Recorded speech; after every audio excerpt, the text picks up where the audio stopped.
Vamos a comparar dos traducciones del libro El Anticristo del pensador Friedrich Nietzsche, un libro bastante polémico, político, anticristiano e interesante para analizar. Ahí escuchamos la supuesta traducción más cercana, la traducción de Alianza Editorial, la oficial.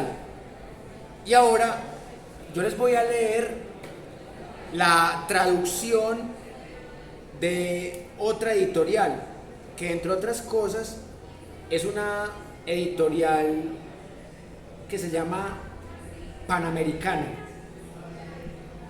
que tiene su sede en Bogotá, Colombia. Entonces, voy a leerles ese mismo aforismo número 1, pero acá en esta versión de Panamericana. Y dice así: mirémonos a la cara, somos hiperbóreos. Esto lo cita de Píndaro en la 10ª Oda Pítica, páginas 29-30. Los hiperbóreos son el límite del mundo. Sabemos suficientemente bien lo apartado que vivimos. Ni en la tierra ni en el agua encontrarás el camino hacia los hiperbóreos. Hasta Píndaro lo sabía de nosotros. Más allá del norte, del hielo, de la muerte, nuestra vida, nuestra felicidad, nosotros descubrimos la felicidad, sabemos el camino, encontramos la salida de milenios enteros de laberinto. ¿Quién más lo encontró? ¿Acaso el ser humano moderno? No sé qué hacer. Soy todo aquello que no sabe hacia dónde dirigirse. Suspira el ser humano moderno. De esta modernidad estamos enfermos, de la paz podrida, del compromiso cobarde, de toda la virtuosa suciedad, del sí y el no modernos. Esta tolerancia y la guerra, amplitud del corazón, que todo lo perdona, porque todo lo comprende, es el siroco. El siroco es un viento del sudeste. Es el siroco para nosotros. Es preferible vivir en el hielo que bajo las modernas virtudes y otros vientos del sur.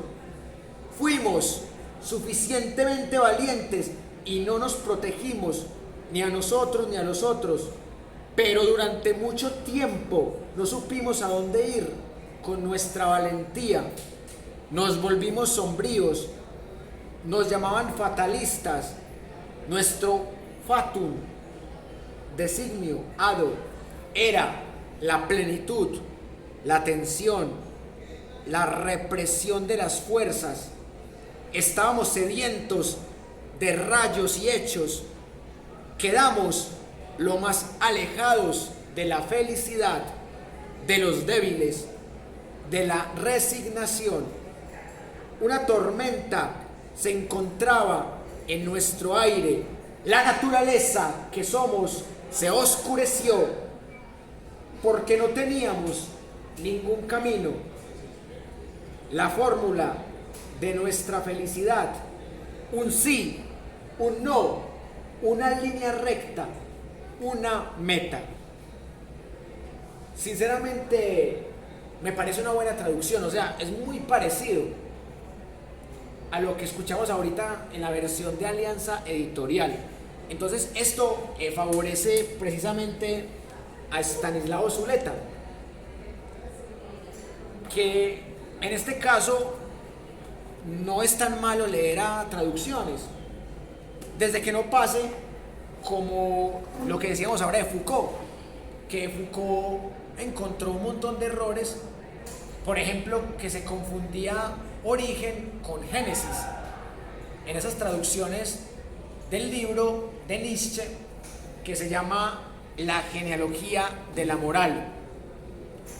Sobre este primer aforismo tengo básicamente 5 cosas para compartirles. La primera, es muy interesante que Nietzsche retome a Píndaro, la Oda Pítica de Píndaro, porque con ese concepto de los hiperbóreos como límite del mundo, él está mostrando que muchas de las cosas existenciales de moda en lo que llaman la modernidad ya estaban en este antiguo pensamiento poético y filosófico griego, también como lo vimos con Estanislao Zuleta.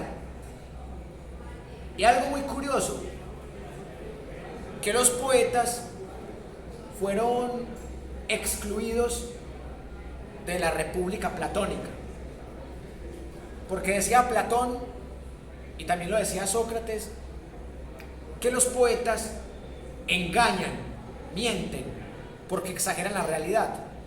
Nietzsche discute esa tesis, porque él se autopercibe. Bueno, recuerden que en la clase pasada también estamos hablando de autopercepciones. O sea, Nietzsche se autopercibe como un poeta, y él habla en primera persona y dice: los poetas mentimos porque exageramos la realidad para darle belleza. ¿Y qué es el idilio? Es una realidad amorosa exagerada, con figuras de retórica como la metáfora, como la alegoría, la sinécdoque, la hipérbole sobre todo, porque exageramos la realidad y por eso somos poetas. Y yo justifico que el poeta mienta, porque el poeta ve un paisaje espléndido, una mujer hermosa, o un hombre también atractivo, o una sinfonía de Beethoven o de Mozart, una escultura muy bien hecha. Y el poeta, a través de la palabra, exagera esa realidad, usa la figura retórica de hipérbole, y así es como él construye su arte. O sea, cada persona tiene sus formas de construir la realidad, y casi todas las realidades se construyen desde el lenguaje y desde el pensamiento. Y el poeta tiene que construir unos edificios que se llaman estrofas, que se llaman versos, los adobes. La forma más elaborada, más matemática de la poesía se llama el soneto, que entre otras cosas lo retoman totalmente para esta época. Es una escritura barroca como el acróstico, pero el soneto es una escritura matemática, porque si usted comete el más mínimo error, ya no es un soneto. Les voy a contar por encima más o menos qué es un soneto. Un soneto es una forma de poema que tiene reglas musicales y de métrica. Recuerden ustedes que la música era una de las ciencias exactas de la antigüedad, lo que llamaban el quadrivium. El quadrivium era geometría, aritmética, música y astrología, porque la astrología también se representaba en números. Y el trivium era retórica, dialéctica y gramática. Entonces, como componente del quadrivium, la música es hermana de la poesía. Y el soneto es una forma de poesía que cumple con reglas matemáticas, porque todas las sílabas deben tener la misma duración en términos de sílabas. Todos los versos deben tener 11 sílabas para que sea un soneto. Y deben ser 14 versos, 4 estrofas, una estrofa en forma de cuarteto, es decir, con 4 versos, y también otra estrofa de tercer o de 3 versos, otra de 4 y otra de 3. O sea, suena como los sistemas y los módulos tácticos del fútbol. O sea, un soneto es un 4-3-4-3. Entonces, tiene que haber 4 estrofas, una de 4 versos, otra de 3, otra de 4 y otra de 3. Y cada verso debe tener 11 sílabas. Entonces, es un poema que en el papel se puede ver muy pulido, salvo que uno utilice palabras muy largas y que en algunas formas morfológicas haya aglutinaciones de palabras, pero por lo general son poemas muy cuadraditos.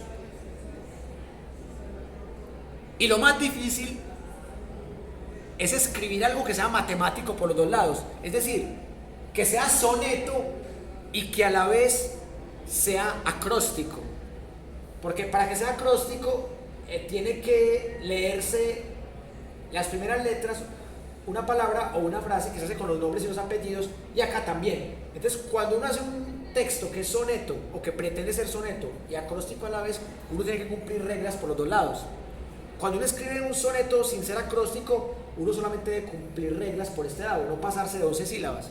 Por eso se llaman versos endecasílabos. Entonces, cuando Nietzsche dice acá el tema de Píndaro, es bacano porque Nietzsche había dicho en otra de sus ideas que los poetas mienten demasiado porque exageran la realidad para darle belleza. Los politiqueros mienten demasiado para robarle la plática al pueblo, pero los poetas mienten por una buena causa. Entonces exageran la belleza del paisaje, de la mujer, del hombre, del niño, de la niña, la belleza de la sinfonía, la belleza de la naturaleza y de todo. El segundo elemento que quiero rescatar de este aforismo es el tema de la felicidad, un tema filosóficamente muy complejo, y no solamente desde la filosofía, sino desde cualquier área del conocimiento. ¿Qué es la felicidad? ¿Cómo distinguirla de la alegría? Porque no es tan difícil decir estoy contento o estoy triste, estados emocionales. Lo difícil es decir estoy feliz. Pero cuando yo digo que estoy feliz, ¿cómo distingo que sea una alegría momentánea? Porque a veces yo digo estoy feliz y al otro día me pongo a llorar o al otro día me suicido. Yo he conocido varios suicidas que uno se los encuentra el día anterior y son fiesteros, están contentos, brindan con todo el mundo, bailan con todo el mundo, y el otro día es que se suicidó, porque está deprimido. Entonces, o sea, hay cosas muy efímeras. O sea, la vida de por sí ya es efímera, pero la felicidad es algo totalmente efímero. Y Nietzsche está criticando exactamente lo mismo que critica Michel Onfray. Por eso dicen que Onfray es nietzscheano, así como lo son Deleuze y Guattari también en cierta medida. Porque Nietzsche dice que es la felicidad. ¿Es lo momentáneo o es lo eterno? Sea lo que sea, la felicidad es una idealización, como diría Stanislao Zuleta. Otros que son pesimistas dicen que la felicidad no existe, y otros dicen que sí existe, pero a ratos. Pero si la felicidad solamente existe a ratos, entonces lo que existe es la alegría, no la felicidad. Entonces es un debate muy interesante que plantea ahí Nietzsche. Y lo último que él plantea en ese aforismo, que en eso sí me quiero detener un poquito más, lo último que él plantea en ese primer aforismo es el tema de la religión. O sea, el manejo que la felicidad le da a la religión y que la religión le da la felicidad también. Si alguien es feliz creyendo, bacano. Si alguien es feliz siendo ateo, o agnóstico, bacano también. Pero ¿cuál es el problema que Nietzsche critica aquí de la religión? Que convierten el anhelo, el deseo de felicidad, lo convierten en algo rentable, por un lado, y por el otro lo convierten en algo obsesivo. Entonces, alguien se mete al cristianismo, listo. Alguien se mete al islamismo, bacano. Alguien cree en el judaísmo, ok. Pero la gente, ¿por qué se mete a estas religiones? Porque estas religiones hacen unas promesas de un más allá. Unas promesas en las que esta vida tiene sentido. Ustedes han preguntado por qué el budismo no tiene tantos seguidores como las tres grandes religiones monoteístas. Yo sí me lo he preguntado. Y en este libro Nietzsche empieza a hablar del budismo en los siguientes aforismos. Y él dice algo muy interesante para que discutamos. Él dice: el cristianismo promete pero no cumple. El budismo cumple sin prometer. Algo que suena paradójico y que es polémico. Y que lo más irónico de todo es que este libro, El Anticristo, lo salvó un cristiano llamado Franz Overbach, que era amigo de Nietzsche. Si no fuera por un cristiano, no se conocería el libro del Anticristo. Sería muy chistoso pues que eso volviera a pasar. O sea, yo creo que eso pasa pocas veces en la vida. Es como que la autobiografía de Petro la haya salvado Uribe, algo así, algo bastante contradictorio, pero cosas que pasan, ¿sí? Entonces, para que pasemos al siguiente aforismo, yo quiero dejarles mis conclusiones de este primero. Vea, la felicidad es análoga a lo que Stanislao Zuleta llama la idealización o la facilidad. O sea, nos han educado con mitos, con religiones monoteístas, con idealizaciones, con paraísos. Miren que Stanislao Zuleta también nos habla de los paraísos. Y acá Nietzsche, en El Anticristo, también nos habla de esa promesa de una vida mejor después de esta, y que esa vida mejor no la van a tener ni los ateos, ni los agnósticos, ni los satanistas, ni nadie que escape a ese dogma. Solamente los que crean en ese dogma van a tener ese paraíso. Y tanto la posición de Stanislao Zuleta como de Michel Onfray como de Nietzsche son posiciones ateas. Sin embargo, tener una posición atea no quiere decir que uno no crea en nada, porque Nietzsche cree en la poesía, Nietzsche cree en el arte, Nietzsche cree en la música. Él dice que gracias a la música las pasiones gozan de sí mismas. Entonces, recuerden lo que hablamos la clase pasada con Michel Onfray, que es un ateo. El ateo es el que niega a Teos. ¿Y quién es Teos? Teos es Zeus. Zeus, Teos, Deus, Dios. Ateo es el que niega a ese Dios. Pero el ateo puede creer en otros dioses. Por ejemplo, en dioses bucólicos como la naturaleza. Pero alguien diría, no, el que es ateo no cree en nada sobrenatural. Pero es que la naturaleza no es sobrenatural. La naturaleza se puede disfrutar. Los dioses africanos son arquetipos que conducen a la Pachamama, a la Madre Tierra, al fuego, al agua. O sea, los dioses africanos son dioses bucólicos. Entonces, ¿por qué no creer en esos dioses, pero sin fanatizarse, sin obligar a que la gente crea? ¿Qué dice el compañero? Entonces, si uno cree en Yemayá, sí, que es una representación del agua, puede ser ateo. Es que hay que definir primero qué es ateo. O sea, hay que hacer lo mismo que hizo Michel Onfray en el Tratado de Ateología. ¿Qué es un ateo? Y sobre todo, ¿qué es el ateísmo? Porque el ateísmo, como lo plantea Onfray, no es una doctrina. Es la negación de una doctrina que es el teísmo. Porque cuando se crea que la iglesia de ateos o la iglesia de satanistas, eso es volverlo doctrina. El ateísmo es una posición individual. Pero cuando el ateísmo es alguna secta, cuando el ateísmo quema iglesias cristianas, está haciendo exactamente lo mismo que los fanáticos que critican. Como decía Stanislao Zuleta, tragarse una hostia, escupirla y pisarla es igual de religioso. Matar a alguien porque cree en otra religión o quemar una iglesia de otro siendo ateo es la misma religiosidad, es el mismo fanatismo. Y estoy totalmente de acuerdo en ese punto con Estanislao Zuleta. Entonces miren, acá hay algo muy importante que Nietzsche lo dice sobre el tema del budismo, que ahorita vamos a seguirlo profundizando. El budismo no tiene Dios, tiene profeta, porque Buda no es un Dios, como lo es Jehová, como lo es Zeus, como lo es Alá, y también, por ejemplo, como lo es Adonis, o sea, no es un Dios. Pero el budismo no es una doctrina.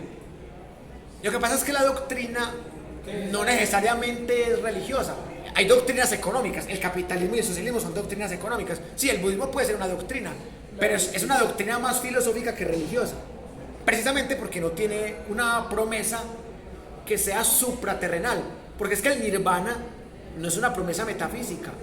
El nirvana no es una promesa de paraíso, ni de Valhalla, ni de Ragnarok, ni de salvación.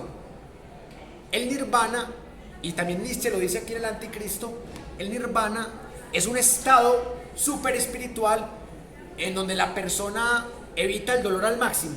O sea, ni siquiera es evitar el dolor del todo. Pero hay que tener en cuenta algo, que es diferente el sufrimiento al dolor. Porque el dolor es algo físico, el dolor es inevitable.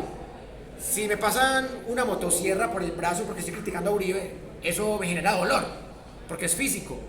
Pero si me insultan y me dicen que soy adoctrinador de guerrilleros, eso no tiene por qué generarme ni dolor ni sufrimiento, porque el sufrimiento es mental.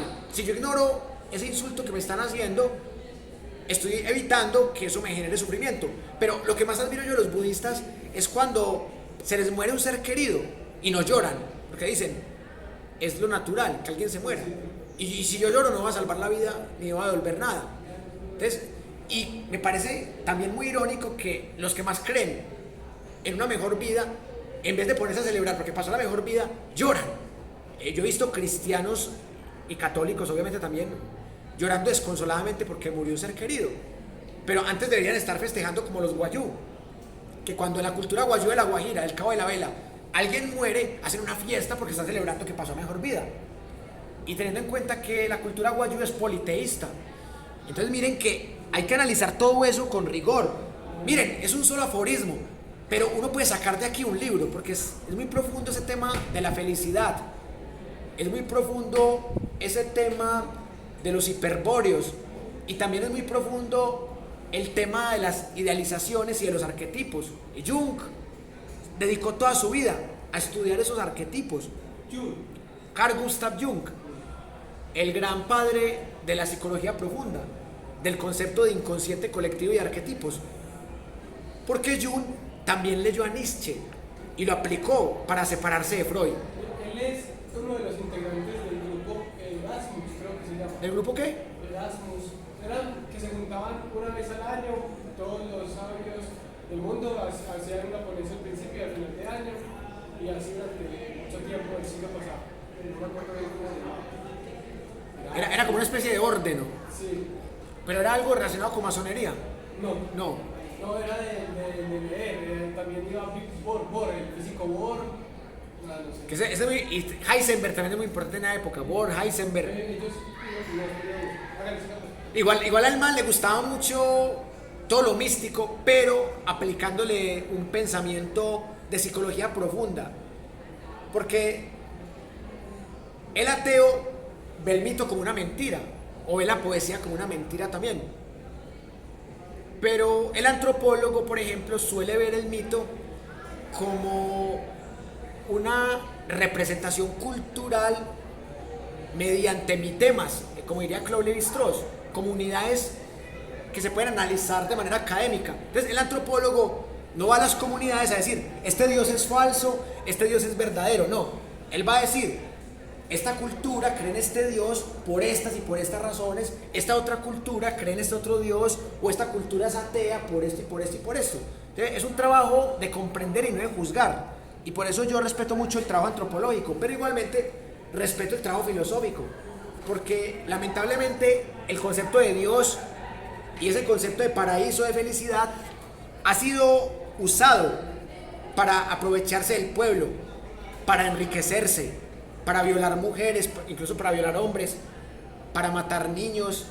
Y por eso es tan importante que, independientemente de la religión que tengamos, o que seamos ateos o agnósticos, lo importante es el respeto por la diferencia, el respeto desde el pensamiento crítico, y lo más importante, el respeto por un procedimiento sensato que cumpla con todos los criterios lógicos, analíticos, estéticos, dialécticos, hermenéuticos y mayéuticos. La filosofía no es otra cosa que un sistema de pensamientos, como diría Foucault. Pero ¿cuál es el problema de la filosofía? Que la filosofía se ha convertido en un campo de conocimiento de unas élites. En Grecia no cualquiera podía filosofar. La única escuela antigua, como ya lo dijimos la otra vez, que permitía que las mujeres filosofaran era la escuela de los epicúreos. Y por eso quiero que sigamos haciendo esta crítica desde lo que Onfray llama la contrahistoria de la filosofía. Y para hacer esta crítica vamos a comparar las dos traducciones del aforismo número 2 del Anticristo de Nietzsche, la traducción que es de Alianza Editorial versus la traducción de Panamericana. Vamos a ver qué tan diferentes y qué tan similares son, pero a juzgar por el primer aforismo no es tanta la diferencia, y hasta el momento estamos viendo que es más un academicismo y un ego que una tergiversación de un pensamiento filosófico.